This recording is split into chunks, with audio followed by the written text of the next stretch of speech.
What is going on, everybody? Welcome back to the Leon Block. I am your guy, John Tell, joined with our co-host, Meg. How you doing today?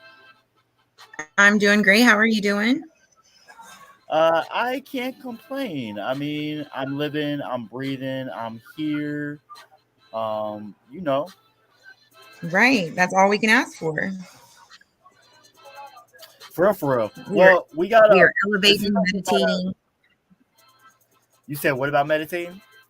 Oh, I said we are elevated, meditating, and well. That's a plus. I love that. That's right. I'm just getting a couple things set up here, but we do have a loaded show for you all this webisode. Definitely, 100%. All right, sorry about that. So, what do you want to get started on first today, Meg? I mean, there's a lot of stuff for us to talk about here. Yes. I think we should just jump right in, unless you had some like daily news that you wanted to go over first. Not at the moment. I don't. So we can go ahead and jump right into it. Okay, sounds good. So the autopsy has came in for Mohammed Estevan, and we've also received some evidence regarding the murder with Akron Police Department.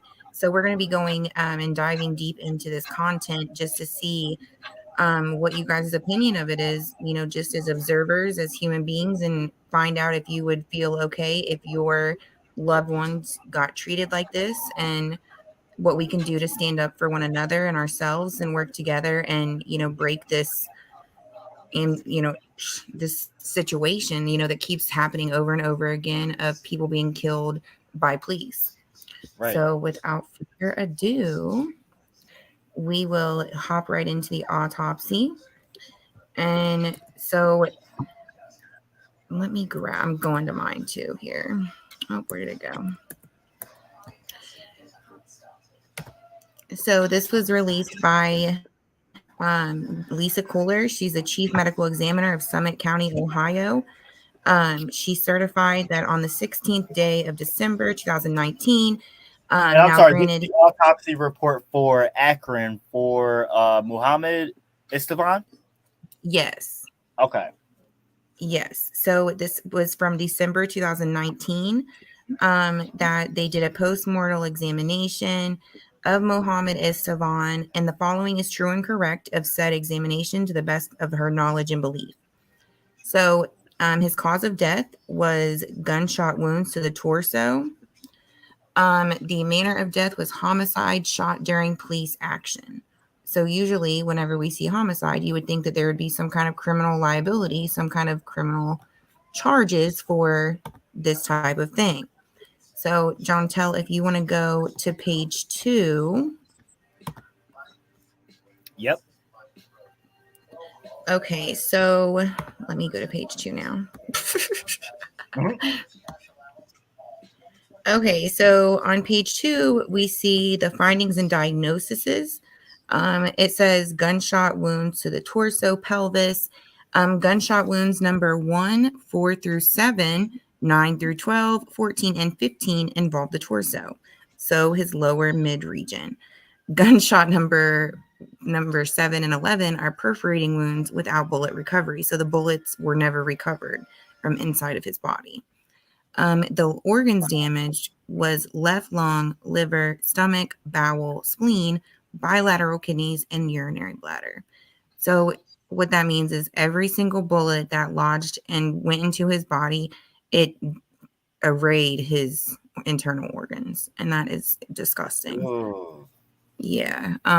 The gunshot wounds to the extremities, they're saying that gunshot wounds number 2, 3, and 8 are perforating wounds to the left upper arm. The right and left thigh did not damage bones, and there was no bullets recovered. They had a gunshot wound number 13 is a penetrating wound, and a bullet was recovered. So, additional injuries that they wanted to list on this autopsy, which was important to the medical examiner, was the fact that they had crusted abrasions on the lateral left lower leg, and he had handcuff abrasions.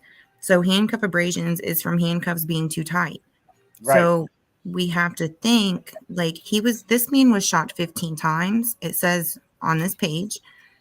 The cops and Akron Police Department still felt that it was necessary to handcuff the man after they shot and killed him. I do not get that. I really That don't. is that's inhumane, and it's an unconstitutional violate. Like, it's a constitution violation to him. Like, even post mortem. Right. And so going down to the bottom of page 2, it says Mohammed Estevan died from multiple gunshot wounds to the torso. I disagree with that statement. That's just her opinion, but my opinion is different. I'll tell you why. He was shot during a police action. He was shot 15 times, although number 2, so bullet number 2 to the left upper arm, may be continuous with wound number 10. So they weren't sure if it grazed his arm, is what they're saying. There are 10 penetrating wounds with bullets recovered from the body. So that means they pulled 10 bullets out of his body. There are 5 perforating wounds that have both an entrance and an exit. So only 5 of those bullets had an entrance and an exit wound. The rest of them was still inside. And farther down in the report, we'll go over exactly where they were recovered, because they tell that.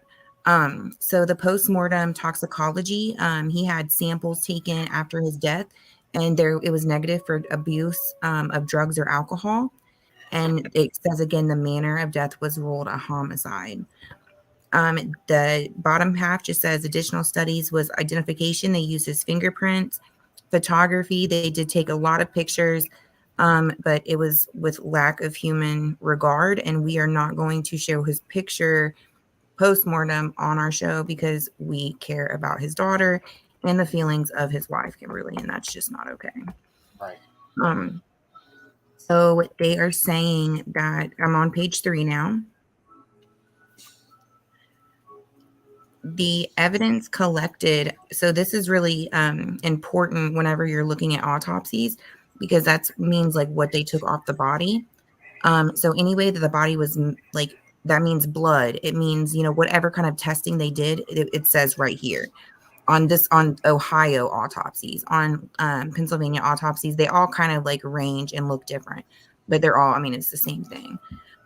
So the evidence collected was a DNA card, a head hair sample, nail clippings left hand and right hand, which is really odd to me. I've never, out of all the autopsies I've went over, I've never seen that they clip the nail. So I'm curious to see what Jonah, my colleague at UCLA, has to say about that. His fingerprint card, a bullet they removed from his paraspine, a bullet they removed from his hip, a bullet they removed from his rib down, another bullet in his other hip, another bullet in his sacrum, another bullet in his right foot, another bullet in his pelvis, another in the rib cage, the left chest, and the chest wall, the right chest wall. They recovered a pair of handcuffs, a tourniquet, a tactical vest, which is not a bulletproof vest. There is a big difference between a tactical vest that's to store like ammunition or store like, little trinkets or whatever, gun enthusiasts enjoy carrying. This purple rain camouflage short sleeve shirt, gray shirt, purple camouflage pants, black belt, 1 pair of boots. They drew female blood, which is like just a regular blood pool. They drew heart blood, They did a CO to see like carbon levels, and then they also took a piece of tissue, which I was curious to see what piece of tissue. They didn't they didn't really say. Huh? So we are going on page number 4. And it just says that he was 40 years old and the body was of a well developed, well nourished, middle aged man. It's consistent with the age. The body was cool to the touch and unclothed. He was received for examination within a body bag supine, which means laying down, um, with therapeutic resuscitative instrumentation, which is like um, heart, pads and things like that. His Okay. hands his hands, which we are seeing with Akron police, especially in Ohio as a whole, we're seeing that the peoples are cuffed when they get there. Right. That's inhumane as hell, and They're that's cuffed something. dead. They're cuffed dead, and I feel that's disturbing as fuck. Right. It says the scalp shows or the scalp hair. So his hair was very short. So I'm like, that's why I was so curious as to why they took a piece of his hair, unless they were like, because you can show like toxicology, um, Exactly. For years you know, back with the hair, right? Like right. 7 years back. Yeah. So I feel like they were reaching, like, trying to find something. Oh yeah. To take note, I'm not going to read all this because it's a lot of mumbo jumbo that people are not going to understand. But it just says that his scalp hair was in normal distribution. It had been shaved close. His facial hair was shaven. His eyes had a cloudy cornea. Now, granted, he had a black eye. For the pictures that we have, like, received, his left eye was black and blue, which is kind of weird. Yeah. As well. That's like an inconsistency. Um, the chest and abdominal shows gunshot wounds to describe below. And so if you want to continue going down, let's see. Yeah, let's go to page 5. And so this is the a really important part of any autopsy that you ever go over. You want to read the recent injury and then exactly what the deadly shots were, the gunshot wounds and pattern. And Uh, so all gunshot wounds are described as through the decedent is standing in an atomic position with the hands slightly out from the sides and palms facing forward. That is how the medical examiner is saying. So anatomic means that you're standing straight up with your hands slightly out from the sides and your palms facing forward. That is how they're saying he was standing when he was shot and killed. oh wow. So that's big right there on the That first, like his hands were up basically. his hands were slightly out from the sides and palms facing forward. So his hands was up. Yeah. I mean, like at the end of the day. And he All was so basically no, what that's saying is that he was falling to the ground as he was dying. of course. But Because his prior to hands him, were forward, he was falling right, towards the ground as he was dying. right. So they shot that because, and that's the fact of the matter is at the end of this thing, we're going to find out how many times he was shot in the back. Oh boy. So the gunshot wound number 1. So, okay, let me go up a little bit. There was 5 perforating wounds without a bullet recovery at autopsy, which means the only bullets that had been recovered was wound number 2, 3, 7, 8, and 11. There are 10 penetrating wounds that terminate at a recovered bullet. And that means like they had to go in and get them. Wounds number 1, 4, 5, 6, 9, 10, 12, 13, 14, and 15. So, gunshot number 1, it penetrated an indeterminate range gunshot wound to the upper chest. Entrance located on the anterior upper chest, center 15 inches below the top of the head, 2 inches above the nipple line, and half an inch left interior midline is a round 3/8 inch entrance wound. So, the first gunshot that was fired on Mohammed Estevan Uh-huh. was the kill shot. The wound path was it perforates the skin on the anterior chest, sternum, left upper lobe of the lung, and the lateral chest wall. There was no exit of that. A deformed jacket, medium caliber bullet was recovered from the left lateral rib cage. The direction of the bullet was right to left, sharply downward, and slightly front to back. So he was on the ground already, from what this says. which in our video that we've received, that does not make any sense because we never seen him on the ground till he was dead. Gunshot wound number 2. This was to the left upper arm. It was located on the left lateral upper arm, centered 9 inches below the top of the shoulder. This one was slightly upward, left to right toward the body. And they did not recover this bullet either. They're saying that it was top of the shoulder, isn't a 1/4 inch round gunshot wound, and they didn't recover this one. So going on to page number 6, gunshot wound number 3 is the perforating gunshot wound to the right posterior lateral thigh, which you have a femoral artery right there. So that would have been another like kill shot potentially. And that is right to left, slightly downward. So he was down, they were facing downward and front to back. So gunshot number 4 through 6, 3 bullets were recovered. 1 deformed jacket, medium caliber, is recovered from the left side of the sacrum. 1 is recovered free within the pelvis, and 1 is the posterior of the lumbar spine, left to right, upward, and forward. So how they're saying it is that he was on top of them, upward and forward. Wow. And that never happened because we have the video.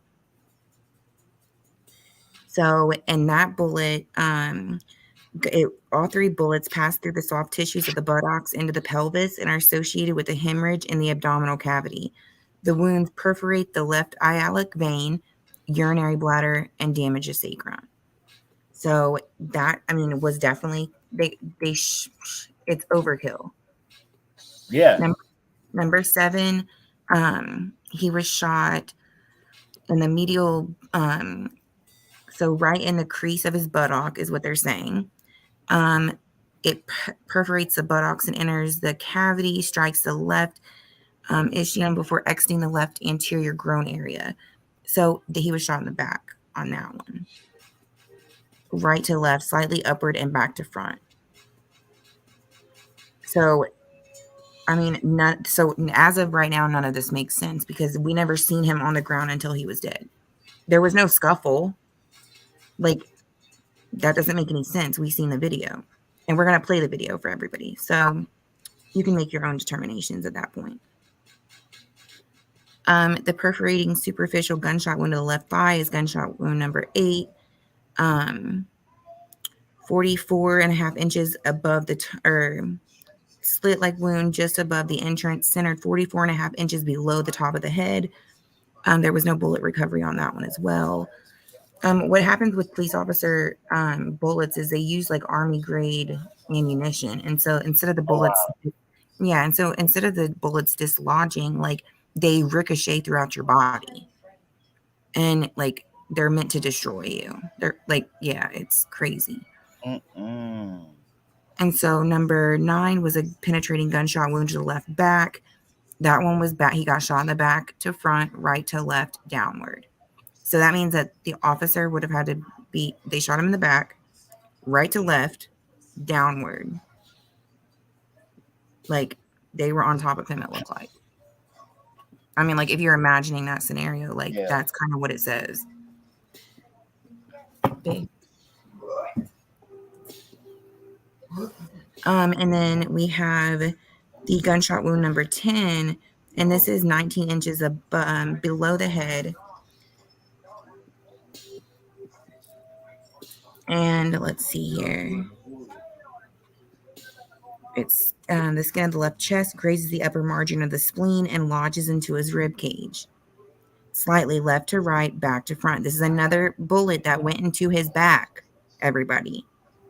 And this is the 10th bullet. 10 bullets in your loved one's back that you love the most. Could you imagine that for 1 second? That is heart-wrenching. That's heartbreaking. That is disheartening. That is disgusting. There is no need for that. These were special investigation officers.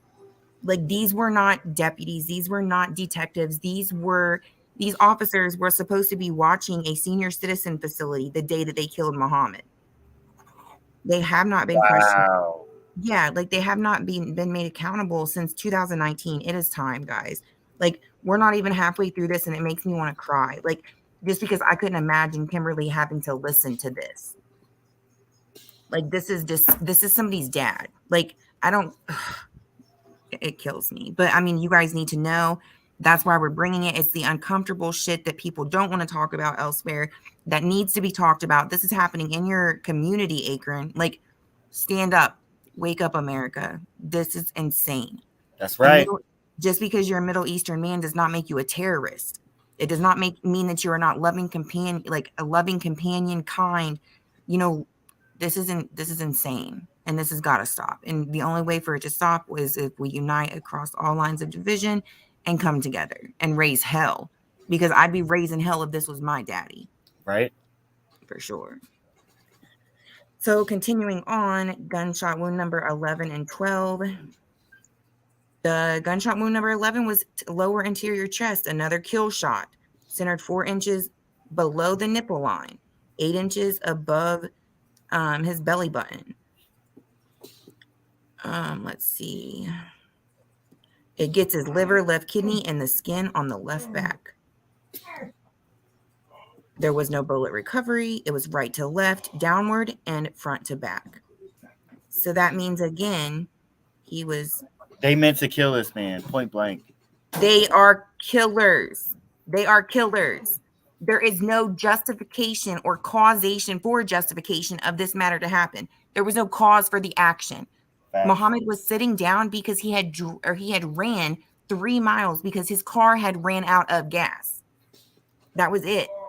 He suffers from, a lot of, situations, as we all do, with mental health. He had emphysema. So, of course, he had to sit down and take a breather. Like, these officers in an unmarked car pulled up on him, taking his life from him. They took every single, constitutional right, civil liberty, civil right that he had as a human being, and they took it from him. They stole it from him, his daughter, his wife. This is America. With 3 Ks. So, right, for real. So we're on page number 8. And gunshot wound number 13 is 41 inches below the top of the head. The wound path is skin of the thigh, soft tissues of the thigh and hip. Wound direction is upward, slightly back to front. Gunshot wound number 14 is penetrating gunshot wound to the left scapular back, located 14 inches below the top of the head, 8.5 inches left of the spine. Skin of the left back, a minimum, it was recovered left chest cavity, another kill shot. Wound direction, downward and back to front with minimal lateral deviation. Again, the gun is pointed downward, back to front. You tell me, somebody make this make sense. Somebody please make it make sense, because now I'm angry. They shot this man in the back. How many times now? Was that 4? At least 4. And now we have gunshot wound number 15. Like, 1 isn't enough. You carry a gun to protect you and your loved ones. Mind you, the first shot was the kill shot. The first shot was the kill shot. You don't lace. If we would shoot somebody, if I go outside and I shoot my neighbor 15 times, I guarantee you my ass is going to jail. You're going to die in prison. They're going to execute you. Right, and you're going to get an aggravated offense, which especially if you're a black man, you're going to die. 100%. You're going to die behind bars that are innocent and are on death row that are innocent. Right, and these officers are still walking the streets like thinking that they're the hot shit. Yep. Is Officer Ray and Officer I forget the other guy's name, Eckhart? Are they walking, or were they involved with Jalen Walker? Like, how many other deaths are they going to parlay in? Are they getting tattoos? Like, now I have a lot of questions. Are they involved in a police gang? Are they out here killing people, like, for fun? That's my assumption. That's my assumption as well. And we're going to get to the bottom of it. There's a cloud over Ohio, and we're going to break that down. That's right. You cannot shoot a black man or somebody of color in the back so many times without fear of consequence. This is not okay, America. We have to stand up for this man, for his family, for their civil rights, for the liberties that they're granted.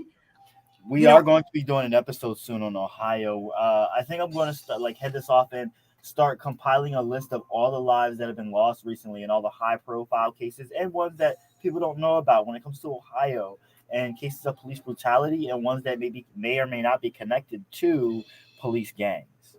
right. And also, we are pulling information and data from a good friend of ours to show all the Ohio deaths within the past 3 to 5 years.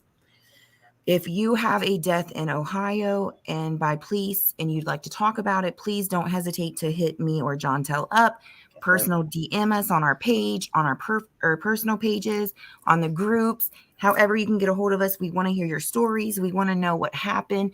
We want to support you. We want to love you. You're not alone. Turn your fear into power, your power, your pain into power. Like, we got this, but we have to work together and we have to make our voices heard. Their stories mattered. Their lives mattered. Justice Right. for Muhammad, for real.